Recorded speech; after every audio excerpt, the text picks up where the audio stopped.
سب سے پہلے واقعی دعوت کو سمجھنا چاہیے کہ دعوت کیا ہے۔ نبوت کی لائن کی اذیتیں نبوت کے طریقہ محنت میں ہیں، نبوت کی لائن کی اذیتیں نبوت کے طریقہ محنت میں ہیں، رواجی طریقوں میں نبوت کی لائن کی اذیتیں نہیں ہیں۔ رواجی طریقوں میں نبوت کی لائن کی اذیتیں نہیں ہیں۔ نبوت کی لائن کی اذیتیں وہ تو نبوت کے طریقہ محنت میں ہیں۔ اس لیے غور کرنا کہ جتنی بھی غیبی نصرتیں ہیں وہ دعوت اللہ کے ساتھ ہیں، غیبی نصرتیں دعوت اللہ کے ساتھ ہیں۔ آپ نے کسریٰ کو خط لکھا، لیکن خط جماعت کو دے کر بھیجا، خط یہ غور کرنے کی بات ہے، ڈاک سے نہیں، فیکس نہیں، کیا کہتے ہیں فیکس نہیں، بلکہ آپ نے جماعت کو خط دیا۔ خط دعوت نہیں ہے، جماعت کا جانا دعوت ہے۔ میری بات سمجھنی پڑے گی، خط دعوت نہیں ہے، جماعت کا بھیجنا دعوت ہے۔ خط تو بطور ثبوت کے ہے کہ ہاں ہماری طرف سے خط ہے بادشاہ کے نام، خط کو لے کر گیا جماعت دی۔ فرماتے تھے کہ ان کا مجاہدہ، ان کے اعمال خروج کے زمانے کی، کہ اس خروج نے سارے ملک کو فتح کرا دیا صرف اس بات پر کہ بادشاہ نے آپ کے خط کو پھاڑ دیا، بادشاہ نے آپ کے خط کو پھاڑ دیا۔ آپ نے فرمایا کہ خط نہیں پھاڑا، انہوں نے اپنا ملک پھاڑ لیا۔ یہ اصل بات یہ ہے۔ اس زمانے میں آپ دیکھ لو کہ غیر قرآن کی توہین کر دیں گے، مسلمان کچھ دن احتجاج کر کے بیٹھ جائیں گے، کوئی بات نہیں، وہاں قرآن تو بہت اونچی چیز ہے، صرف آپ کے خط کو پھاڑ دیا۔ فرمایا کہ نہیں، خط نہیں پھاڑا، اپنا ملک پھاڑ لیا۔ کیوں؟ کہ اللہ دیکھ رہے ہیں کہ جماعت کن اعمال کو کرتی ہوئی اور کن تکالیف سے گزرتی ہوئی اس خط کو لے کر بادشاہ تک پہنچی ہے۔ اصل بات یہ تھی۔ اس راز سے اس زمانے میں اکثریت ناواقف ہے، کیونکہ سب کے ذہن میں یہ ہے کہ پیغام پہنچانا دعوت ہے، نہیں ہم سمجھتے تھے پیغام خود لے کر جانا دعوت ہے۔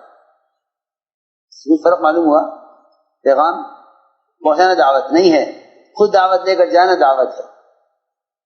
اتمام حجت، ذمہ داری کا ادا کرنا اسے کہتے ہیں، ذمہ داری کا ادا کرنا اس کو کہتے ہیں کہ آپ خود دعوت دینے کے لیے جائیں، یہ ذمہ داری کا ادا ہونا ہے کہ آپ خود دعوت دیں جا کر۔ اس لیے میرے دوستو عزیزوں، ساری غیبی نصرتیں انفرادی دعوت کے ساتھ ہیں۔ آپ صلی اللہ علیہ وسلم ایک راستے پر چلے جا رہے تھے، اچانک دیکھا کہ ایک آدمی راستے سے گزر رہا، فرمایا کہاں جا رہے ہو؟ میں اپنے گھر جا رہا ہوں۔ آپ نے فرمایا کیا تم اس بات کی گواہی دو گے کہ اللہ کے سوا کوئی عبادت کے لائق نہیں اور میں اللہ کا رسول ہوں؟ اس نے کہا کہ اس پر کون گواہ ہے؟ اس پر کون گواہ ہے؟ انفرادی دعوت پر غیبی نصرت، کہا کہ کون گواہ ہے اس پر؟ آپ نے فرمایا اس وادی کے کنارے پر جو درخت کھڑا ہوا ہے یہ گواہی دے گا کہ میں اللہ کا رسول ہوں۔ چنانچہ وہ درخت زمین پھاڑتا ہوا آیا آپ کے پاس، 3 بار آپ نے گواہی دی، 3 بار اس نے گواہی دی کہ بے شک آپ اللہ کے رسول ہیں۔ دیہات نے اسلام قبول کر لیا۔ یہ بتانا یہ ہے کہ غیبی نصرتیں انفرادی دعوت کے ساتھ ہیں، غیبی نصرتیں انفرادی دعوت کے ساتھ۔ میرے دوستو عزیزوں، جب کام پھیل جائے گا تو کام کرنے والوں کے لیے انتظام کام بن جائے گا، انتظام کام بن جائے گا۔ ان کے نزدیک گشت اور ملاقاتیں، ایک ایک کے پاس جا کر اس کو سمجھانا اور اسے اس کے ماحول سے نکال کر عمل کے ماحول میں لانا، یہ گویا ایسا ہو جائے گا جیسا کوئی ابتدائی زمانے میں ایک کورس سے گزر جاتا ہے اور پھر سمجھتا ہے کہ میں اس کی مجھے ضرورت نہیں ہے، کیونکہ اس سے زندگی میں دلانا مقصود تھا وہ آ گیا ہے. یہ بزرگی بات میں عرض کر رہا. انفرادی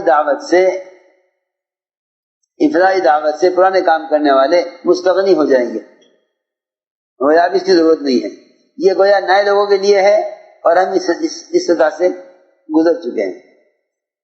یہ ہوگی اصل میں، یعنی کیا عرض کروں کہ تنزلی کا سبب یہ ہوگا